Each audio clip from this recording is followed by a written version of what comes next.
కానీ మమతా బెనర్జీ గారు మాత్రం సీటు దిగనని చెప్తున్నారు. మీరేం చెప్తారు? దిగపోతే తోసేస్తారు. కానీ ఇప్పుడు భారతదేశంలో చాలా అడ్డంకిగా సంఖలో సెక్రటరీలా తయారైనటువంటి పశ్చిమ బెంగాల్ ముఖ్యమంత్రి మమతా బెనర్జీ గారు ఓడిపోవడం చాలా సంతోషమైన వార్త. ఎందుకు వార్త అంటున్నానంటే అక్కడ జరుగుతున్నటువంటి పరిణామాలు ఎన్నో విధాలుగా అక్కడ ఉన్నటువంటి ప్రజలను ఇబ్బంది పెడుతూ, హిందువులను ఇబ్బంది పెడుతూ కర్కశంగా ప్రవర్తించినటువంటి వ్యక్తి, ఈ దుర్మార్గంగా మారినటువంటి వ్యక్తి మమతా బెనర్జీ. ఆమె కోరల నుంచి, ఆమె కబంధ హస్తాల నుంచి రాష్ట్రాన్ని ఈవేళ బీజేపీ గెలుచుకోవడం చాలా చారిత్రాత్మక విషయంగా చెప్పుకోవచ్చు. ఎందుకంటే ఆమె చేసిన అన్యాయం అంతా ఇంత కాదు. ఎంతో మందిని చొరబాటుదారుల్ని ఆహ్వానించి దేశంలోకి రప్పించి వాళ్ళకి అన్ని సౌకర్యాలు కల్పించి ఆధార్ కార్డులు, ఓటర్ కార్డులు ఇప్పించి మతోన్మాదుల్ని తయారు చేసి ఇష్టానుసారంగా దేశాన్ని అస్థిరపరచాలనేటటువంటి ఉద్దేశంతో, సర్వనాశనం చేయాలనే ఆలోచనతో దుర్మార్గంగా ప్రవర్తించినటువంటి వ్యక్తి మమతా బెనర్జీ గారు. అలాంటి దుర్మార్గురాలు ఈవేళ మట్టి కరిచి ముందుకు వెళ్ళిపోతున్నా ఇంకా నేను పరిపాలన చేస్తానంటే ఎవరు ఊరుకుంటారు? తొక్కి నార తీసేస్తారు. ఆల్రెడీ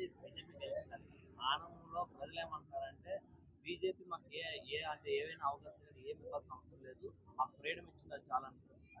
నిజమే కదా.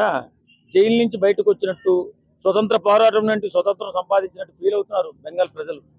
నిజంగా అంత కర్కశంగా ఉండేది అక్కడ ప్రభుత్వం. చాలా మందిని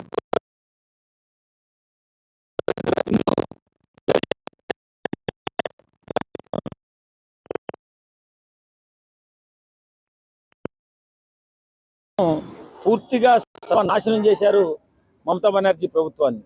నిజమే అది. ఈ కబంధ హస్తాల్లోంచి, ఆమె రాక్షస కబంధ హస్తాల్లోంచి బయటపడ్డారు. వీళ్ళు స్వేచ్ఛా వాయువులు పీల్చుకుంటున్నారు. చాలా సంతోషంగా ఉంది. చక్కటి పరిపాలన అందించడానికి ముందుకెళ్తుంది బీజేపీ ప్రభుత్వం. తప్పనిసరిగా ఆ రాష్ట్రం అభివృద్ధిలో ముందుకెళ్తుంది.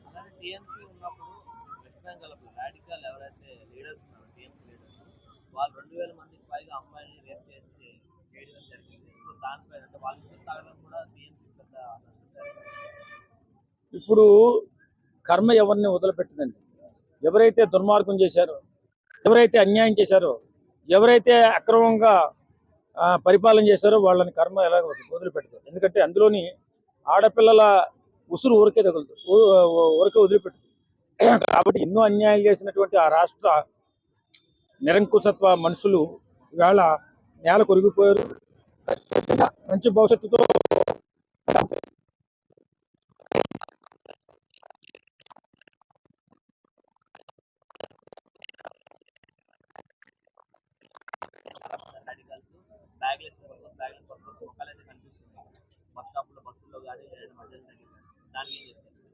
ఖచ్చితంగా వీళ్ళని గుర్తించి తప్పనిసరిగా వాళ్ళ దేశం పంపించారు.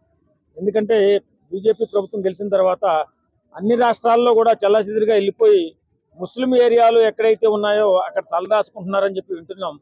ఏదేమైనా ఇక్కడ ఉన్నటువంటి ముస్లిమ్స్కి ఒక విన్నపం, అయ్యా ఈవేళ మన దేశం ఎంతో అభివృద్ధిలో ముందుకెళ్తుంది. ఎక్కడా కూడా ఎలాంటి మత కలహాలు లేకుండా అద్భుతంగా ముందుకెళ్తుంది.